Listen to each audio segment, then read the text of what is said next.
Gray parrots. We all know they're smart. They can mimic human speech, solve puzzles, and even understand concepts like color and shape. Their intelligence is well documented, a marvel of the animal kingdom. But what happens when that intelligence goes beyond simple mimicry? What happens when it becomes the one thing standing between life and death? This is the story of Quito, a quiet African gray parrot whose incredible mind saved a life in a way no one could have ever predicted. Our story begins in a peaceful apartment, the kind you'd find in any city. This was Quito's home.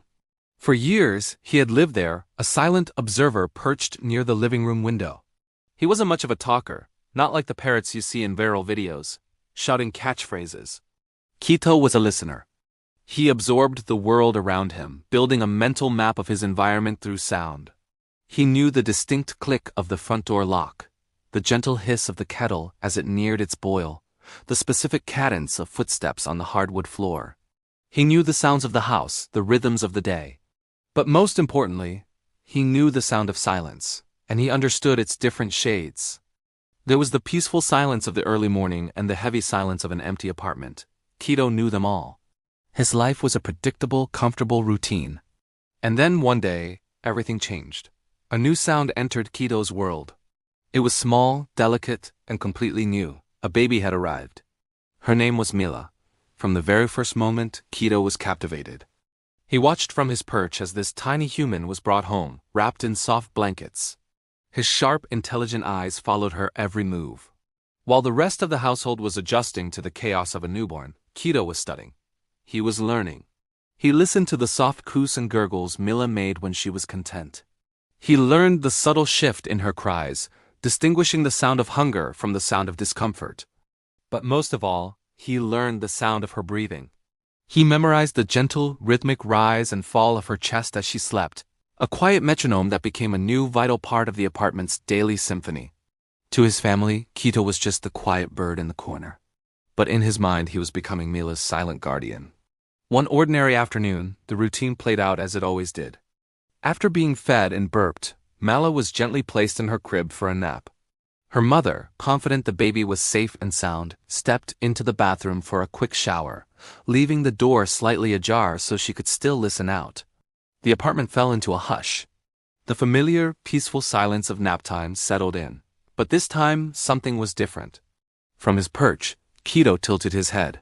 He listened, his entire being focused on the nursery. The quiet was wrong.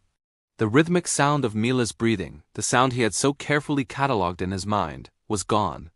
The pattern was broken. There was no soft sigh, no gentle stir. There was only an unnerving stillness. A profound, terrifying silence had replaced the gentle rhythm of life. Quito leaned forward on his perch, his dark eyes wide with an urgency his family had never seen before. The silence was a blaring alarm in his mind. He knew, with a certainty that defied explanation, that something was terribly wrong. He had to break the silence. He had to alert someone. Drawing on the vocabulary he'd quietly collected over the years, he selected the most important word he knew. A word he'd heard countless times a day. "Mama!" he shrieked, his voice clear and sharp, cutting through the quiet apartment. He waited a second. No response. He had to be louder, more insistent. "Mama, mama!" He cried again, his voice filled with a desperate intensity. Still nothing. The silence from the nursery was deafening. Quito knew words were not enough. He needed to make a noise that couldn't be ignored. He began to slam his powerful beak against the metal bars of his perch. Clang, clang, clang. The sharp metallic sound was jarring, an industrial alarm shattering the domestic peace. It was a sound of pure panic, a desperate SOS that echoed through every room. The frantic, metallic banging finally broke through the sound of the shower. The mother's heart leaped into her throat. She had never heard Quito make such a noise. It wasn't a playful squawk. It was a sound of absolute emergency. She threw on a towel and rushed out of the bathroom, her mind racing. What could possibly be wrong? As she ran into the living room, she saw Quito, still frantically banging his beak, his eyes fixed on the nursery. She followed his gaze and sprinted to the crib. Her world stopped. In her sleep, Mila had shifted, pulling her soft baby blanket up over her face. It was covering her nose and mouth, cutting off her air. The baby was still, her face pale. Without a second to spare, the mother snatched the blanket away. Mila's body jolted, She took a huge, gasping breath and then let out a powerful, life-affirming cry. The sound filled the room, washing away the terrifying silence. Quito immediately stopped the banging. His job was done. He calmly stepped back on his perch, fluffed his feathers, and watched over the scene as if nothing had happened. He was once again the quiet observer, the silent guardian. That day, everything changed for a second time.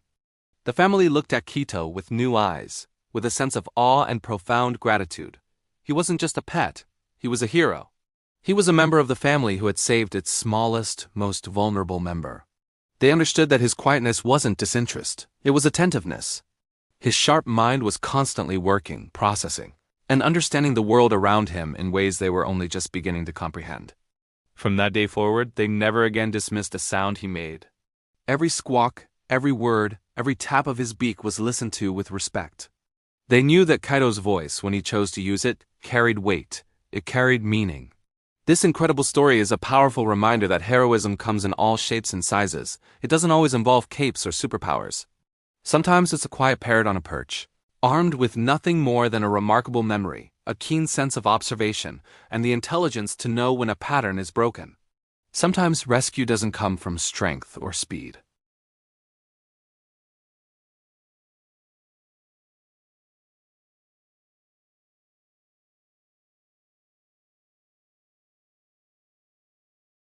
Thank you so much for watching. If this story touched you, please give this video a like and share it with someone who loves animals. And don't forget to subscribe for more incredible true stories. We'll see you in the next one.